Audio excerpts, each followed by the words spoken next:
que estamos con esta nueva serie de sermones que en el libro de Reyes, en el primero y el segundo libro de Reyes, y la lectura de esta mañana se encuentra en Primero de Reyes, capítulo 18, versículos 16 al 39.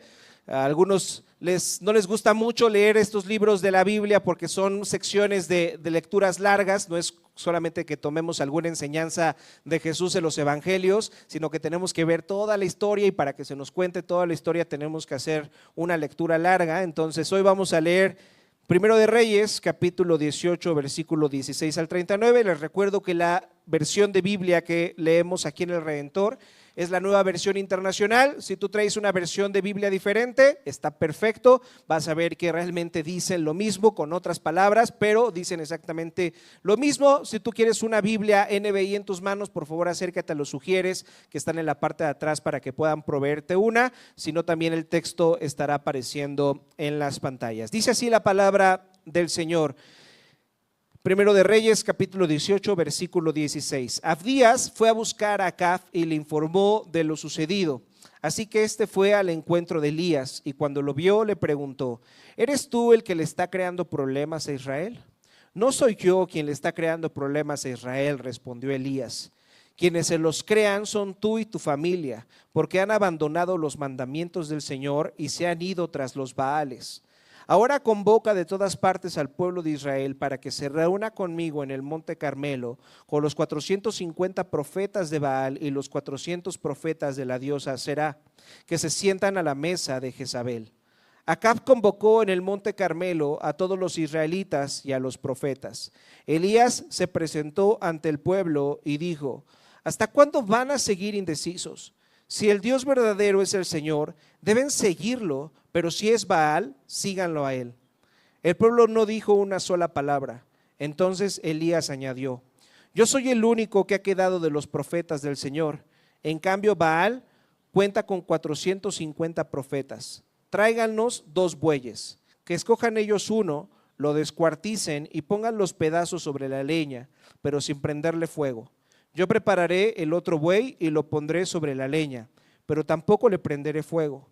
Entonces invocarán ellos el nombre de su Dios y yo invocaré el nombre del Señor. El que responda con fuego es el Dios verdadero. Y todo el pueblo estuvo de acuerdo. Entonces Elías les dijo a los profetas de Baal: ya que ustedes son tantos, escojan uno de los bueyes y prepárenlo primero. Invoquen luego el nombre de su Dios, pero no prendan fuego. Los profetas de Baal tomaron el buey que les dieron y lo prepararon e invocaron el nombre de su Dios desde la mañana hasta el mediodía. Baal, respóndenos, gritaban mientras daban brincos alrededor del altar que habían hecho. Pero no se escuchó nada, pues nadie respondió. Al mediodía Elías comenzó a burlarse de ellos. Gritan más fuerte, les decía, seguro que es un Dios, pero tal vez está meditando, o esté ocupado o de viaje. A lo mejor se ha quedado dormido y hay que despertarlo. Comenzaron entonces a gritar más fuerte y como era su costumbre se cortaron con cuchillos y dagas hasta quedar bañados en sangre. Pasó el mediodía, siguieron en este trance profético hasta la hora del sacrificio vespertino, pero no se escuchó nada, pues nadie respondió ni prestó atención. Entonces Elías le dijo a la gente: acérquense. Así lo hicieron. Como habían dejado en ruinas el altar del Señor, Elías lo reparó. Luego recogió 12 piedras, una por cada tribu descendiente de Jacob, a quien el Señor le había puesto por nombre Israel. Con las piedras construyó un altar en honor al Señor y alrededor cavó una zanja en que cabían 15 litros de cereal. Colocó la leña, descuartizó el buey, puso los pedazos sobre la leña y dijo: llenen de agua 4 cántaros y vacíen sobre el holocausto y la leña. Y vacíenlos sobre el holocausto y la leña. Luego dijo: vuelvan a hacerlo, y así lo hicieron. Háganlo una vez más, les ordenó, y por tercera vez vaciaron los cántaros. El agua corría alrededor del altar hasta llenar la zanja. A la hora del sacrificio vespertino, el profeta Elías dio un paso adelante y lloró así: Señor, Dios de Abraham, de Isaac y de Israel, que todos sepan hoy que tú eres Dios en Israel y que yo soy tu siervo y he hecho todo esto en obediencia a tu palabra. Respóndeme, Señor, Respóndeme para que esta gente reconozca que tú, Señor, eres Dios y que estás convirtiéndoles el corazón a ti. En ese momento cayó el fuego del Señor y quemó el holocausto, la leña, las piedras y el suelo, y hasta lamió el agua de la zanja. Cuando vieron esto, todos se postraron y exclamaron: el Señor es Dios, el Señor es Dios. Esta es la palabra del Señor. Y entonces estamos en esta nueva serie de sermones basada en Primero y Segundo de Reyes, que hemos titulado ¿cómo? ¿Se acuerdan cómo se llama esta serie de sermones que comenzamos la semana pasada? ¿Cómo se llama? Creer en tiempos de incredulidad. Y dijimos esto la semana pasada: cuando pensamos en la incredulidad, cuando escuchamos la palabra incredulidad, ¿en quiénes pensamos inmediatamente? ¿En quiénes? En los que no son creyentes, en las personas que no son cristianas. Sin embargo, la incredulidad no solamente le pasa a los no cristianos. Los cristianos, a pesar de que venimos a confesar nuestra fe en el Señor Jesús y decimos que Él es nuestro suficiente Salvador, en la vida cristiana, tú y yo, por mucho tiempo vamos a pasar por baches de incredulidad.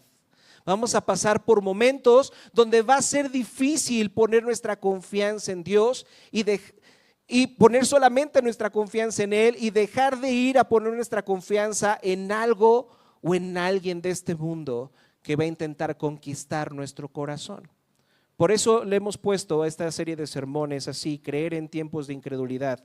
Tú y yo estamos en una batalla por nuestro corazón y es importante que lo entiendan, es importante que lo sepan. A pesar de que ya sean cristianos, hay una batalla por su corazón. ¿Y quiénes están peleando esa batalla? Bueno, vamos a ver, vamos a hablar de eso. Pero quiero antes darles un poquito de contexto acerca del libro de Reyes. Acuérdense que nos encontramos en el tiempo en el que Dios le dio reyes al pueblo de Israel. ¿Y quiénes eran los reyes de Israel? ¿Quiénes eran los reyes? ¿Quién fue el primer rey de Israel? ¿Se acuerdan? Saúl. ¿Y luego quién vino? David. Y luego de David, el de las mañanitas, sí, el de las mañanitas que cantaba el rey David. Y luego de David, ¿quién? Salomón. Y luego Salomón tuvo un hijo que se llamó, ¿cómo? Roboam. Ahí se dividió el reino de Israel en dos: el reino del norte, el reino del sur. ¿Cómo se llamó el reino del norte? Israel, ¿verdad? Cuya capital era ¿qué? Samaria. De ahí vienen los samaritanos. Entonces el reino del sur se llamó ¿cómo? Judá. Y ahí está la capital, Jerusalén. ¿Están de acuerdo? Ese era el contexto en el que nos encontramos. El pueblo de Israel gobernado por reyes que se alejaban del Señor, no cumplían la ley de Dios. Y Dios les había dicho: no se unan en yugo desigual. No se casen con alguien que no tenga el mismo Dios que tienen ustedes. ¿Por qué Dios pidió eso? ¿Para molestar? ¿Para fastidiar? ¿O por qué? Porque cuando tú te unes con alguien que no tiene la fe puesta en el mismo Dios que tú tienes, tu fe, ¿qué va a pasar? ¿Qué va a traer consigo esa persona? Sus dioses. Va a traer consigo sus creencias en lo que esa persona tiene puesta su fe, y eso puede llevarte a Acab, a la incredulidad, pero no solamente al rey Acab, sino que a todo el pueblo de Israel. En este momento de la historia, el rey del reino del norte, cuya capital es Samaria, era el rey Acab, y se casó ¿con quién? Con la malvada bruja Jezabel, ¿sí o no? Ahí está. ¿Y qué dijimos? ¿Quién era Jezabel? Era una princesa fenicia. Y entonces, ¿qué tenía de importante, de trascendente? ¿Por qué era tan buena idea casarte con la princesa fenicia? ¿A qué se dedicaban los fenicios? Al comercio. Eran gente de billete, eran gente de lana. Y cuando tú pones en primer lugar tus intereses económicos antes que a tu Dios, entonces eso va a traer problemas. Porque no solamente Jezabel trajo consigo su cultura, sus creencias, también trajo contigo, ¿saben a qué? A sus dioses. Seguramente Jezabel pensó algo así: oigan, está muy aburrido esto de adorar a un Dios que no se le puede ver, a un Dios que no se le puede controlar. ¿No se aburren ustedes? judíos estar adorando a un Dios que no tienen una figura, un altar que rendirle, que no hace lo que ustedes quieren, que no se andan cortando, desangrando o haciendo sus danzas y no les responde como ustedes quieren? ¿No es muy aburrido eso? ¿Por qué no adoramos a los dioses de mi tierra, a los dioses de los fenicios? Son muy divertidos, hay unos festivales fenomenales que hacemos de la fertilidad y la verdad la pasamos muy bien con nuestros dioses. Dejen a su Dios aburrido. Y así Jezabel llegó con todo y sus dioses. Trajo sacerdotes para Baal, trajo sacerdotes y profetas para Acera. Recuerden que Baal era el dios del ¿qué? ¿De qué era el dios? Baal era el equivalente de Tlaloc para los aztecas o del Shac para los mayas. Baal era el dios de la ¿qué? De la lluvia. Y Acera era la diosa de la ¿qué? De la fertilidad. Fíjense qué interesante, ¿no? Tener mi Dios de la lluvia y mi Dios de la fertilidad. ¿Por qué será buena idea tener mi Dios de la lluvia y de la fertilidad? Porque si soy un pueblo que me dedico al comercio, como eran los fenicios, ¿para qué necesito que haya lluvia y fertilidad? ¿Para qué? Para que haya comercio, para que haya agricultura, para que haya ganadería, para que yo pueda vender mis productos a otras regiones del mundo. Y entonces necesito mis dioses que me bendigan de esta forma, con lluvia y con fertilidad. ¿Están de acuerdo? Esos dioses me van a dar la abundancia que creo que necesito. Eso es lo que está pasando aquí, en esta historia que se nos cuenta aquí, que sucedió en el Monte Carmelo. Esta es la batalla de los dos altares. O podríamos llamarlo, como preferí titular este sermón, la batalla por nuestros corazones. El profeta Elías se acerca al pueblo de Israel y les pregunta eso. Hoy tienen que decidir a quién van a servir. ¿Van a servir a Baal o van a servir al Señor, al Dios de Israel? ¿A quién van a seguir? ¿A quién van a poner su confianza? Tienen que decidirlo ya. Y a lo largo de esta narración, este pasaje nos muestra de maneras muy concretas cómo podemos evaluar quién es el Dios verdadero. Si el Dios de la Biblia es el Dios verdadero, o está bien pensar que podemos nosotros crear nuestro Dios como nosotros queramos para que nos bendiga como nosotros nos gustaría. ¿Quién es el Dios verdadero? ¿Cómo sabemos qué Dios es verdadero? ¿Cómo sabemos qué dioses son falsos? ¿Y cómo podemos venir ante el Dios verdadero? De eso vamos a estar reflexionando el día de hoy. Así que vamos a pensar en los siguientes 3 puntos que surgen del texto que acabamos de leer. La batalla de nuestros corazones es el título del sermón. Punto número 1, el problema de nuestros corazones. Punto número 2, cómo detectar un Dios falso. Y punto número 3, cómo reconocer al Dios verdadero. El problema de nuestros corazones, cómo detectar un Dios falso y cómo podemos reconocer al Dios verdadero. Punto número 1 entonces, el problema de nuestros corazones. Si lo piensan, esto que pasó en el Monte Carmelo es en realidad una competencia por los corazones del pueblo de Israel. ¿Están de acuerdo? Y a través de toda la Biblia vemos que ese es el gran problema humano. El gran problema humano es que nuestros corazones están intentando ser ganados todo el tiempo. El problema de todos los corazones humanos, decía Martín Lutero, es que todo corazón humano es una fábrica ¿de qué? A ver, ahí está. Todo el corazón humano es una fábrica de ídolos. A nuestros corazones les encanta estar formando ídolos. ¿Y qué es un ídolo? Alguien que me explique qué es un ídolo. Fíjense, en esta historia que acabamos de leer, podemos ver estos ídolos representados en dioses falsos como Baal y Acera. Pero fíjense, un ídolo no solamente es una figura a la cual tú te puedes rendir y adorar. Un ídolo es algo o alguien de este mundo en el que tú vas en busca de algo que solamente Dios puede ofrecerte. Un ídolo es algo de este mundo en el que tú vas para conseguir, para obtener algo que solamente Dios puede darte. Y los ídolos no solamente son imágenes, no solamente son dioses falsos. Cualquier cosa tiene el potencial de convertirse en un ídolo. ¿Y saben cuál es el principal problema de los ídolos? Que normalmente nosotros hacemos de un ídolo cosas buenas.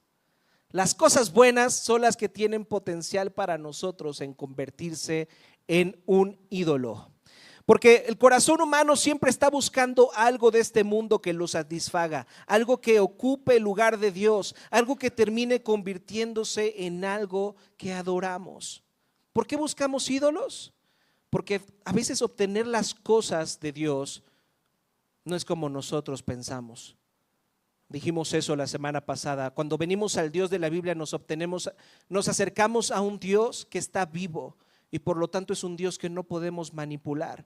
Y entonces no queremos esperar a que ese Dios salvaje, porque no lo podemos controlar, venga y gobierne nuestras vidas. No, nosotros preferimos tener dioses que nosotros podamos manipular y controlar para que nos dé lo que nosotros buscamos y queremos. ¿Están de acuerdo? Es mucho más fácil eso. Por eso nuestros corazones funcionan así. Por eso nuestros corazones tienden a la infidelidad. ¿Se han dado cuenta que siempre cuando oramos en la oración congregacional, casi siempre yo digo esto: Padre, perdónanos por nuestra infidelidad? ¿Por qué? ¿Por qué utilizo esa palabra? Normalmente cuando utilizamos la palabra infidelidad, ¿en qué contexto la utilizamos? ¿En qué contexto? En una relación romántica, ¿están de acuerdo? Una relación de pareja donde una persona decide ir a amar otro amante en lugar de la otra persona que le hizo bien, que buscó estar con ella, que dio todo por ella, pero esa persona va y busca a alguien más y desprecia el amor de esa persona por ir en busca de otro amante. Así utilizamos la palabra infidelidad. Pero si tú vas a la Escritura, si tú lees el libro de Reyes, por ejemplo, el libro de Samuel, las Crónicas, si tú lees Oseas o Eclesiastés, te vas a dar cuenta que el lenguaje que Dios utiliza para representar la relación que quiere tener con su pueblo es un lenguaje de una relación romántica, de una relación de amor, de compromiso. Y cuando nosotros vamos en contra de ese amor que Dios nos ofrece, un Dios que quiere bendecirnos, que quiere que nos rindamos a su amor, pero no de una manera tiránica, sino que nos muestra su amor, que nos muestra su gracia, pero nosotros decimos: no te quiero en mi vida, quiero ir en pos de otros amantes. Y entonces Dios siempre se ha referido a su pueblo como un pueblo infiel, un pueblo que desprecia su amor para ir a amar a algo más que no es Él. Una y otra vez el pueblo de Israel en toda la Escritura es un pueblo infiel, es un pueblo que corre detrás de otros dioses. Por eso Dios usa en la Biblia un lenguaje muy fuerte, un lenguaje de amor, un lenguaje matrimonial. Les dice cosas como: ustedes me han sido infieles, ustedes aman más a sus amantes más que a mí, ustedes corren detrás de sus amantes y me abandonan a mí, su esposo fiel. Dios se presenta como el esposo fiel, el que les da todo, el que los cuida, el que los salva, el que los encontró desamparados, y aún así su pueblo se va detrás de otros amores. El problema del corazón humano es que ¿cómo se cura un corazón infiel? ¿Cómo se cura la adicción a la infidelidad? ¿Cómo puede alguien dejar de codiciar las cosas hermosas de este mundo? ¿Cuándo nuestros ojos se cansan de ver? ¿Cuándo has visto una serie y dices: ya, esta es la serie muy buena, esta serie estuvo increíble, ya no necesito ver ninguna otra serie más? ¿Así funcionamos? No, ¿qué queremos? Bueno, ya tienes la saga de Harry Potter, pero ¿qué queremos? Queremos la serie. ¿Por qué? Porque va a estar más enfocada en los libros. Quiero más. ¿Cuándo nuestras bocas se van a cansar de probar? ¿Cuándo has dicho: ya probé el mejor ribeye, engordado con esta copa de vino, ya puedo seguir comiendo croquetas para perro el resto de mi vida? ¿Decimos eso? No, queremos seguir probando cosas deliciosas, queremos seguir intentando mejorar nuestra práctica en la cocina para que sepa mejor la comida. Queremos ir a los mejores lugares, a los más lujosos, que me sirven una porción bien chiquita, pero no me importa porque estoy probando algo que nadie está probando. ¿Están de acuerdo? ¿Cuándo nuestras manos se van a cansar de sentir? ¿Cuándo nuestros ojos se van a cansar de ver? ¿Cuándo nuestras bocas se van a cansar de probar? ¿Cuándo nuestras pasiones van a estar controladas? Fíjense, aquí está el punto. El problema no son las cosas buenas de este mundo. Estamos de acuerdo que Dios ha creado una creación preciosa, que cualquier cosa en este mundo puede cautivar nuestros corazones. ¿Están de acuerdo? Un atardecer, los ojos de la mujer que amas, la fortaleza del hombre de tus sueños, la creatividad de una pieza musical, la profundidad de una pieza de arte. ¿Qué cosas en este mundo no pueden cautivar nuestro corazón? Dios ha hecho una creación preciosa en la que nuestros corazones pueden ser cautivados fácilmente. El problema es que nuestros corazones sobredesean esas cosas buenas. Fíjense, no está mal acercarnos a algo bueno de este mundo. El problema es que nuestro corazón sobredesea eso de este mundo, y entonces eso crea un deseo desordenado en nuestros corazones. No está mal querer una relación romántica, ¿están de acuerdo? Aquellos que están solteros, no está mal que quieran a alguien con quien compartir su vida. Pero ¿cuál es el problema de querer una relación romántica? El problema de una relación romántica es sobredesear esa relación romántica. ¿Están de acuerdo? ¿Y qué pasa si tú sobredeseas una relación romántica y ya estás con una persona, pero estás sobredeseando esa persona? ¿Puedes convertirte en una persona celosa? Sí. Porque mi esperanza está en ti, mi consuelo está en ti, entonces no puedo permitir que nadie te hable, que nadie se acerque a ti, porque tengo miedo a perderte, y entonces me convierto en una persona controladora con mi pareja, porque no la puedo perder. O por otro lado, puedo aceptar que esa persona me trate de formas que yo no aceptaría que me tratara si no tuviera miedo a perderla. ¿Están de acuerdo? El problema no es tener una relación romántica, el problema es sobredesear a tu pareja, porque eso te va a esclavizar a ella. ¿Está mal buscar el éxito laboral? Otra vez no. El problema es sobredesear el éxito laboral. ¿Qué va a pasar si tú sobredeseas el éxito laboral? ¿Qué vas a querer? ¿Qué vas a sacrificar? ¿Vas a sacrificar tu salud? ¿Vas a sacrificar tu familia? ¿Vas a sacrificar tal vez tus valores por tener ese éxito laboral que tanto deseas? ¿Está mal querer estar delgado o saludable? ¿Pero qué es lo que está mal? Sobredesearlo, y entonces te vas a empezar a meter en los Ozempic y no sabes qué te va a pasar en unos años, ya cuando estés todo chupado por estarte tomando algo que no sabes por qué te lo estás tomando. ¿Se dan cuenta cómo cuando nosotros sobredeseamos algo bueno de este mundo, ese algo bueno de este mundo tiene el poder de esclavizarnos, de controlarnos y de llevarnos a puntos o a decisiones que no haríamos si no estuviéramos controlados por ese Dios falso, por ese ídolo? ¿Se entiende esto que estoy diciendo? Así funcionamos los seres humanos, ¿eh? No somos tan complejos. Cuando no quieras entender tu comportamiento, ¿por qué estoy haciendo estas cosas tan locas? ¿Por qué estoy permitiendo esto en mi vida? Bueno, es porque algo es tu Dios falso, es algo está en tu corazón que adoras en lugar de Dios, que te tiene esclavizado. Me encanta cómo el escritor británico C.S. Lewis explica el anhelo del corazón humano por la belleza. Fíjense lo que dice. Dice, no nos conformamos con admirar la belleza, deseamos algo más, algo que no podemos describir con palabras. Deseamos unirnos a la belleza, deseamos convertirnos en ella, deseamos recibirla en lo más profundo de nuestro ser, deseamos hundirnos en ella y ser parte de ella. Por eso inventamos tierras llenas de dioses, diosas, ninfas y elfos. El autor de las Crónicas de Narnia diciendo esto. Por eso inventamos tierras llenas de dioses, diosas, ninfas y elfos.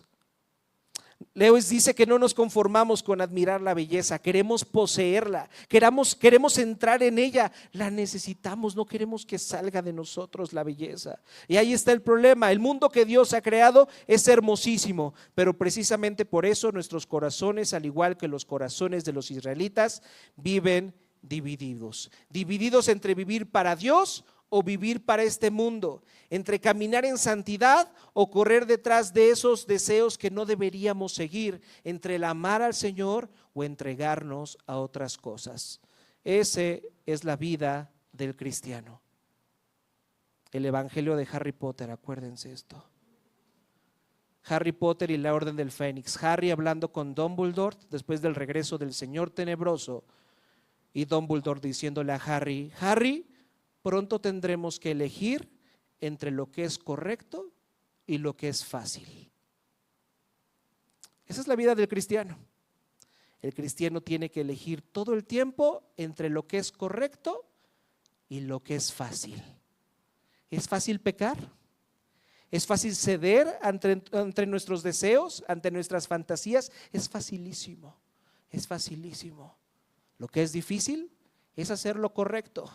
Pero si eres un cristiano, si eres un hijo de Dios, si eres parte del pueblo de Dios, entonces la lucha en tu corazón, la batalla en tu corazón será todo el tiempo en tomar las decisiones correctas en lugar de las decisiones fáciles. ¿Qué cosa domina tu corazón? ¿Qué se ha convertido en tu ídolo?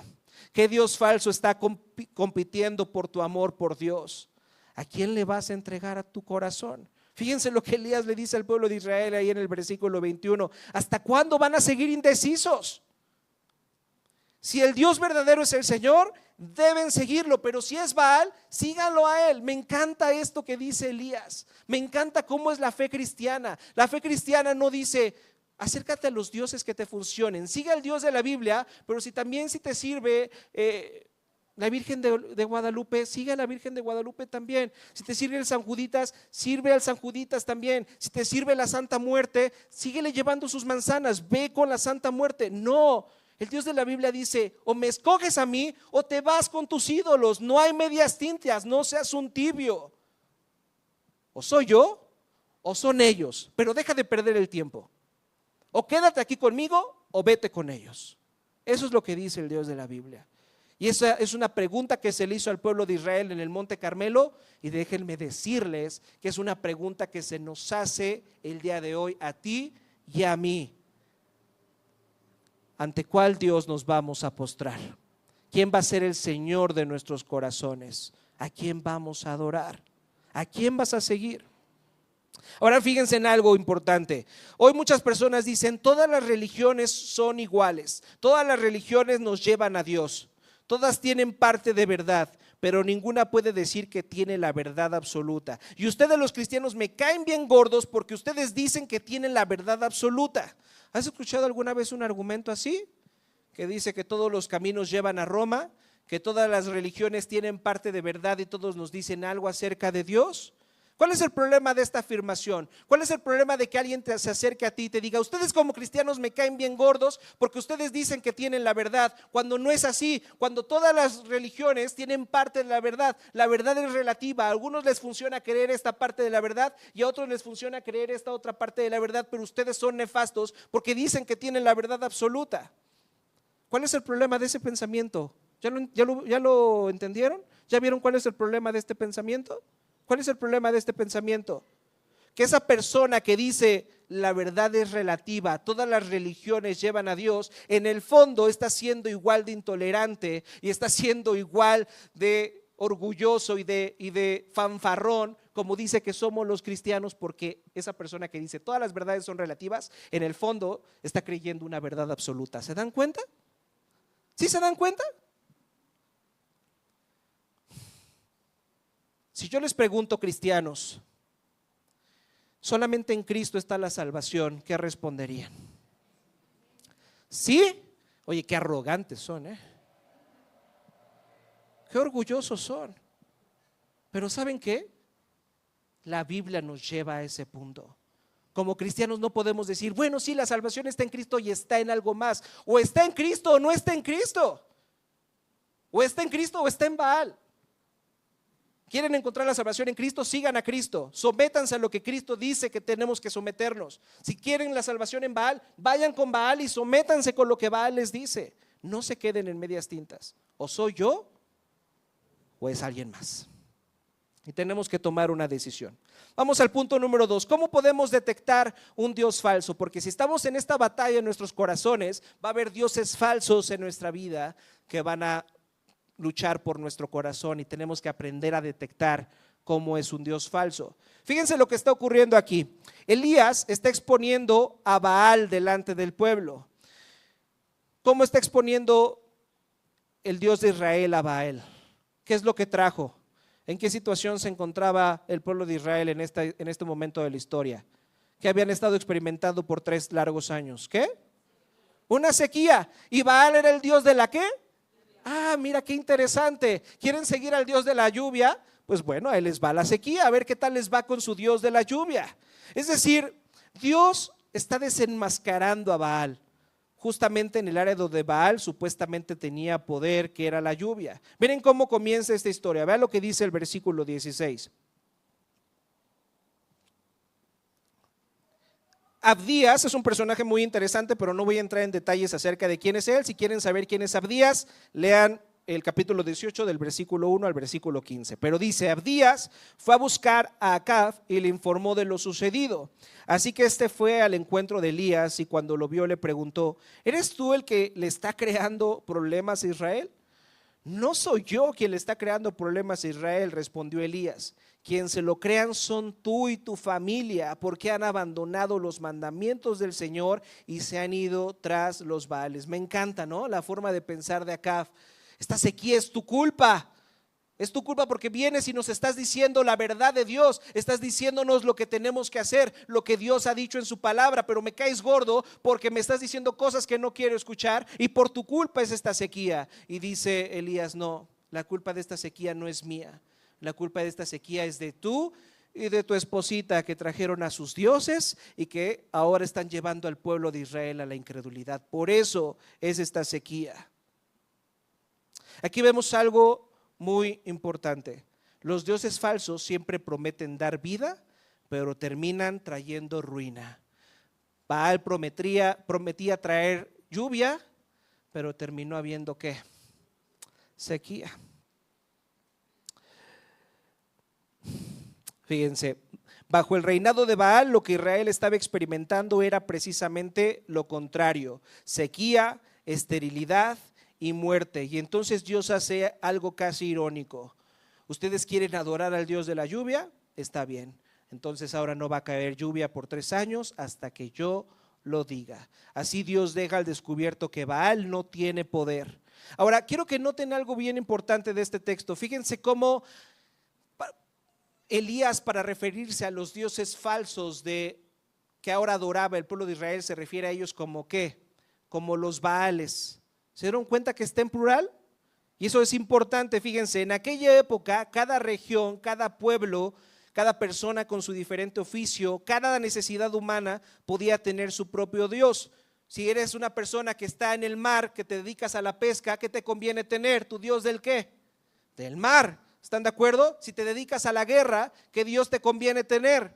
Al Dios de la guerra. Si estás dedicándote a la tierra, a la fertilidad, a la lluvia, ¿qué Dios necesitas? El Dios de la lluvia, el Dios de la fertilidad. Así que Baal no es solamente el nombre de una deidad fenicia, también funciona como una manera de hablar de aquello que gobierna tu vida, aquello que ocupa el lugar del señorío de Dios, aquello a lo que le atribuyes poder para darte lo que más anhela. En otras palabras, un Baal es un ¿qué? Un ídolo. ¿Están de acuerdo? Siempre habrá algún Baal, algún señor, algún ídolo compitiendo por el señorío de tu corazón. Y aunque hoy no lo llamamos Baal, seguimos teniendo Baales. ¿Están de acuerdo? Pero ahora nos gusta llamarles como trabajo, riqueza, aprobación, belleza, comodidad, salud, amor, éxito. No, yo no soy workaholic, yo no estoy adicto a mi trabajo, solamente soy una persona muy responsable. ¿Están de acuerdo? Soy una persona, tengo mucha creatividad, de modo que me la pase en mi casa cuidando a mis hijos, ayudándole a mi esposa a cuidar a mis hijos. No, yo soy una persona muy creativa, yo debería de estar aquí en la oficina. No, yo no soy adicto al trabajo, yo soy una persona muy capaz. Fíjense, Las cosas de este mundo se convierten en nuestros baales cuando les atribuimos un poder casi absoluto sobre nuestra vida. Cuando pensamos, si tengo esto, entonces voy a estar bien. Si consigo esto, entonces voy a valer. Si no pierdo esto, entonces voy a estar seguro. ¿Cuál es tu baal? ¿Cuál es tu Dios? Hay unas preguntas bien fáciles para encontrar cuál es tu Dios falso. ¿A qué le dedicas tu tiempo? Sobre todo en esta vida. ¿En qué estás invirtiendo tu dinero en esta vida? ¿Qué es aquello que tienes miedo de perder? ¿Qué es tu si tan solo? ¿Tienen sus si tan solos ustedes? Oye, Diosito, yo te pido que si traes esto a mi vida, en verdad ya no te voy a pedir nada más esto en mi vida necesito y ya. Eso que le estás pidiendo a Diosito que te dé, es tu Baal, es tu ídolo, es tu si tan solo, es tu Señor. Y como ya dijimos, esos ídolos tienen el poder de esclavizar nuestros corazones. Y fíjense, me encanta esta historia porque nos muestra de una manera tan gráfica cómo los ídolos esclavizan nuestros corazones. Fíjense lo que dice el versículo 26. Qué cosas. Dice, los profetas de Baal tomaron el buey que les dieron y lo prepararon e invocaron el nombre de su Dios desde la mañana hasta el mediodía. Baal, respóndenos, gritaban, mientras daban brincos alrededor del altar que habían hecho, pero no se escuchó nada, pues nadie respondió. Al mediodía Elías comenzó a burlarse de ellos. Griten más fuerte, les decía. Seguro que es un Dios, pero tal vez esté meditando o esté dormido. A lo mejor, o esté ocupado de viaje, a lo mejor se ha quedado dormido y hay que despertarlo. Comenzaron entonces a gritar más fuerte y como era su costumbre, se cortaron con cuchillos y dagas hasta quedar bañados en sangre. ¿Se imaginan lo espeluznante de esta escena? O sea, podemos leer de rápido y hasta nos puede dar risa ver cómo Elías estaba burlando de ellos, pero eran personas desesperadas. ¿Qué estaban haciendo? Primero empezaron a bailar, a hacer sus danzas, y no había respuesta. Y como no había respuesta, ¿qué se les ocurrió? ¿Ponerse qué? A cortarse, a lastimarse, a herirse. Pero esto demuestra de manera gráfica lo que sucede en nuestros corazones cuando adoramos un Dios falso. Para algunos el trabajo, el placer, la belleza o la comodidad son solo una parte de la vida, pero para otros lo son todo, y por eso algunos lo sacrificarían todo por no perder esos ídolos. ¿De qué manera estás bailándole a los ídolos de este mundo para que te den lo que tú quieres? ¿Desde qué manera esas cosas en las que estás poniendo tu confianza te están desangrando, te están lastimando, te están hiriendo para obtener eso que tú piensas que tanto te hace falta? Habrá quienes no les importe mentir o jugar sucio para escalar en el trabajo, o quienes se atormenten por la pérdida de su belleza o con las marcas de la edad, o personas que podrán antes el placer que su bienestar físico. Fíjense en esta estrategia del culto de Baal. La estrategia es esta: yo creí, yo clamé y él no me respondió como yo quería, así que ¿qué? Así que actué, bailé, me castigué, me privé de cosas para que respondiera, pero ¿por qué no me responde? Fíjense, la esencia del culto de Baal radica en que si haces lo que Dios quiere como Él quiere, entonces ¿qué? Lo controlas. ¿Será que nos estamos acercando al Dios de la Biblia como si fuera un Dios falso? Fíjense lo que estoy diciendo. ¿Será que nos estamos acercando al Dios de la Biblia, al Dios verdadero, como si fuera un Dios falso? Señor, quiero que me respondas. Entonces ahora te voy a bailar, pero ya no bailamos, ¿verdad? Ahora las mandas. ¿Qué les parecen las mandas? Voy a ir a la iglesia todos los domingos, ahora sí ya, voy a dar mi diezmo, voy a leer mi Biblia, voy a orar todos los días. ¿Está mal hacer eso? No. Lo que sí estaría mal es que lo hicieras para intentar controlar a Dios. ¿Y sabes cómo puedes darte cuenta si estás intentando controlar a Dios con la forma en la que vives? Si estás enojado porque Dios aún no te ha dado lo que tú tanto le has pedido. ¿Estás enojado porque aún Dios no te ha dado lo que tanto le has pedido? ¿Estás emberrinchado con Dios porque no ha respondido a su parte del trato? Así funcionan los dioses falsos. Los dioses falsos te van a pedir que sacrifiques algo, que te humilles, que te lastimes, que te hieras para que te den eso que tanto tú crees que necesitas. Si tú estás intentando manipular y controlar al Dios de la Biblia, portándote bien para que Él haga lo que tú quieras, déjame decirte que eso no es adoración, eso es control. ¿Por qué estás haciendo lo que haces? ¿Estás haciendo lo que haces o estás diciendo lo que dices para que Dios te bendiga? ¿O estás haciendo lo que haces y estás diciendo lo que dices porque estás agradecido por lo que Él ha hecho por ti? Podrían parecer en la práctica lo mismo, ¿están de acuerdo? Nosotros no podemos darnos cuenta de si alguien está haciendo algo para intentar manipular a Dios o porque está agradecido con Dios. ¿En dónde radica la situación? En el corazón de cada persona. En el corazón de cada persona. Por último, ¿cómo reconocemos al Dios verdadero entonces? ¿Cómo podemos reconocer al Dios vivo? Fíjense, hay dos maneras de reconocer al Dios verdadero y esta historia nos la muestra. La primera forma de reconocer al Dios verdadero es a través de la sequía y la segunda forma es a través del fuego. Tú vas a conocer al Dios verdadero a través de la sequía y a través del fuego. Fíjense, vamos a verlo primero, a través de la sequía. Lo que tenemos en el Monte Carmelo es una competencia, es una prueba para ver quién es realmente el verdadero Dios. ¿Es Baal, el señor de la tormenta, o es el Dios de Israel?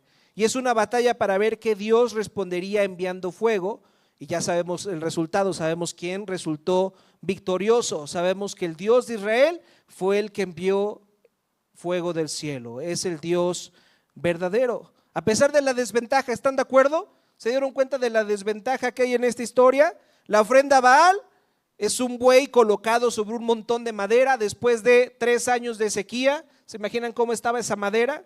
Era una ofrenda altamente flamable, pero la ofrenda del Dios vivo, del Dios de Israel, es un buey colocado sobre una pina de leña a la cual se le puso ¿qué? Se le pusieron un montón de cubetazos de agua y además Elías marcó una zanja alrededor de la ofrenda y la llenó de agua. Hay una clara desventaja aquí y a pesar de esa desventaja, el Dios de la Biblia triunfa. Y esto es un recordatorio para que todos los que están observando ahí entiendan la supremacía de Dios. Y así terminaron diciendo, ¿están de acuerdo? El Señor es Dios, el Señor es Dios. Pero podemos quedarnos así con la superficialidad de la historia, es decir, el Dios de la Biblia envió fuego del cielo, amén, sigamos al Dios de la Biblia, está muy bien, háganlo. Pero quiero hacerles una pregunta, y es una pregunta honesta. Si el Dios de la Biblia es más poderoso que el Dios de la tormenta y pudo traer fuego cuando se lo pidieron, ¿por qué no trajo lluvia antes? Ya vimos que es poderoso. El pueblo de Israel estaba en 3 años de sequía. ¿Por qué no enviar la lluvia? ¿Por qué hacerlos esperar 3 largos años y hacerlos pasar por esta competencia en el Monte Carmelo donde bajó fuego del cielo? ¿Por qué? Aquí está la razón. Porque Dios sabe que si hubiera enviado la lluvia, los corazones del pueblo de Israel jamás se hubieran vuelto hacia Él. Si Dios hubiera enviado la lluvia que el pueblo de Israel tanto quería, el pueblo de Israel se hubiera ahogado con esa lluvia. Hubieran dicho, esta lluvia nos la está dando ¿quién? Baal. Y entonces hubieran ido a la adoración a ese Dios falso. Pero Dios tiene que traer sequía. Dios tiene que llevarnos a un punto donde nuestros ídolos son puestos en ridículo, donde aquellas cosas en las que hemos confiado de repente dejan de parecer dignas de confianza y nos damos cuenta de ¿qué? De que no tenemos el control, de que no tenemos el control. Dios va a enviar sequías a tu vida para confrontarte con los ídolos de tu corazón y que te puedas darte cuenta que no tienes el control. y que tienes que ir al Dios verdadero que sí tiene el control. Me encanta esta frase del pastor Tim Keller. La condición de nuestro corazón es tan horrible que Dios tiene que llevarnos a un lugar donde todo lo que tenemos se nos es quitado para que nos demos cuenta de lo que verdaderamente necesitamos es a Dios. ¿Cómo el Señor te está poniendo en ridículo tus ídolos? Tus ídolos funcionales fueron funcionales por un tiempo, pero ya llevan 3 años de sequía. ¿Siguen siendo funcionales? Aquello en lo que has puesto tu confianza en los últimos meses, en los últimos días, en los últimos años, ¿sigue siendo funcional? ¿O Dios está ridiculizando esos dioses falsos en los que has puesto tu confianza? ¿De qué manera? ¿Te quieres encontrar al Dios vivo? El Dios vivo te va a llevar a la sequía. Te va a llevar a ese momento donde te des cuenta de que Él es el Dios que verdaderamente necesitas. Pero la otra forma en que encontramos al Dios de la Biblia es a través del fuego. Fíjense en esta idea del fuego cayendo del cielo. Fíjense, cuando en el Antiguo Testamento caía fuego del cielo, ¿qué representaba? Representaban malas noticias, ¿están de acuerdo? Significaba el juicio de Dios. Era una mala señal que cayera fuego del cielo. Era una señal de juicio. Sin embargo, a lo largo del Antiguo Testamento leemos sobre personas que están cerca del fuego de Dios y no les pasa nada, ¿están de acuerdo? Moisés, ¿cómo se encuentra con Dios? ¿En medio de una qué? ¿Enfrente de una qué? De una zarza ardiendo. Sadrach, Mesach y Abednego, ¿dónde se encontraron con Dios? En el horno de fuego. Daniel, ¿dónde se encontró con Dios? Bueno, no había fuego, pero había unos leones que lo querían despedazar. En Pentecostés se nos narra esto, que lo pasamos de largo y no pensamos mucho en eso, pero se nos dice que los que estaban ahí reunidos, que fueron bautizados por el Espíritu Santo, dice que lenguas de fuego descendieron sobre ellos. Y lo leemos así de rápido, sí, lenguas de fuego. ¿Qué es eso? Es fuego. Pero quiero que se den cuenta de algo. En este pasaje, antes de que cayera fuego del cielo, Elías hace una oración. Es una oración preciosa. Vean lo que dice el versículo 37. Respóndeme, Señor, respóndeme, para que esta gente reconozca que tú, Señor, eres Dios y que estás convirtiéndoles el corazón a ti. Y entonces vino fuego del cielo. Entonces cayó fuego del cielo, consumió el sacrificio, consumió la leña, consumió el agua, incluso toda el agua de la zanja se chupó. ¿Sabes lo que Dios está diciendo aquí con esta escena? Que Dios escucha la oración de Elías, la responde. Y no la responde simplemente con una señal, con una demostración de poder, sino la responde con salvación. La respuesta a la oración de Elías fue salvación. Quiero que piensen en esto. ¿Están de acuerdo que esta competencia del fuego cayendo del cielo se pudo haber hecho sin el buey? ¿Por qué no solamente ponían maderita y ya era lo mismo que cayera fuego del cielo? ¿Por qué tenía que haber un buey tanto en el altar de Baal como en el altar del Dios de Israel? ¿Por qué tenía que haber un buey? Porque no se trataba de que cayera fuego del cielo. Se trataba de que hubiera un holocausto, de que hubiera un sacrificio, de que hubiera un sustituto. Piénselo. En ese momento el pueblo de Israel, por su idolatría, por negar al Dios verdadero e ir a adorar a un Dios falso como Baal, ¿qué era lo que merecía el pueblo de Israel? ¿Qué era lo que merecía el pueblo de Israel? Merecía que el fuego los consumiera.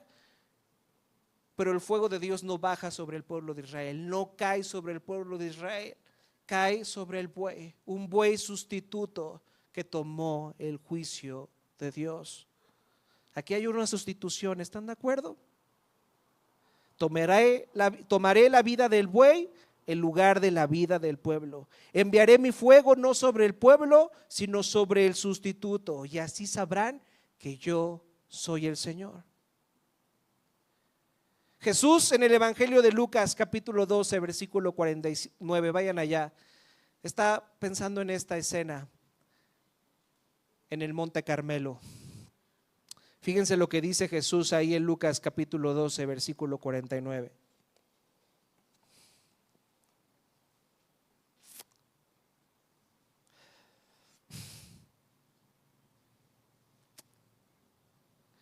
Dice: he venido a traer fuego a la tierra. ¿Cómo quisiera que ya estuviera ardiendo? ¿Cómo quisiera que los malvados ya tuvieran su merecido? ¿Existe un Dios? ¿Y por qué ese Dios permite que haya la maldad? ¿Por qué ese Dios permite que exista la maldad? ¿Por qué no termina con todo el mal en el mundo? Porque si Dios viniera a terminar con toda la maldad en el mundo, no quedaría nadie en pie. Dice Jesús: he venido a traer fuego a la tierra. ¿Cómo quisiera que ya estuviera ardiendo? Pero tengo que pasar por la prueba de un bautismo, y cuánto angustia siento hasta que se cumpla. ¿Qué es lo que está diciendo Jesús aquí? Lo que está diciendo Jesús es que Él va a tener que experimentar un bautismo de fuego. El fuego de la ira de Dios tiene que caer sobre la maldad, pero la razón por la que tú y yo somos salvos es que Jesús recibió el fuego del cielo, el peso de la ira de Dios por nuestra incredulidad, por nuestra maldad. Jesús, ese buey sustituto en el altar, prefiguraba la obra de Cristo en tu lugar y en mi lugar. Cuando vaya a la cruz, seré ese sacrificio, seré consumido por completo y experimentaré la ira ardiente de Dios para que ellos puedan experimentar la presencia ardiente de Dios. Y lo que los asombró no solamente fue que el fuego cayera sobre el animal, lo que les asombró fue que el fuego no los alcanzó y que se salvaron. Por eso dijeron: el Señor es Dios. Y así fue como Dios hizo que los corazones del pueblo de Israel se volvieran a Él. Y déjame decirte, a través del fuego, Dios sigue haciendo que nuestros corazones se vuelvan a Él. Cualquier otro dios de este mundo te obligará a rendirte y a sacrificarte, y aún así seguirás esclavizado. Pero el cristianismo se trata de un Dios que se sacrificó por ti y al hacerlo te hizo libre. Los dioses de este mundo te dirán: derrama tu sangre para que yo te responda. Y el Dios de la Biblia te dice: yo voy a derramar mi sangre por ti. Por eso la gente dice: el Señor es Dios. Porque lo que vieron solamente podía provenir de un Dios bueno, de un Dios misericordioso, que no exigía sacrificios, sino que de hecho perdonaba a su pueblo y que hacía que su juicio no recaía sobre su pueblo que merecía ese juicio, sino que recayera sobre su Hijo, sobre lo más precioso que tenía. Permítanme concluir así. ¿Pusieron atención a la lectura bíblica que hizo Tete en Mateo 16? La famosa confesión de Pedro.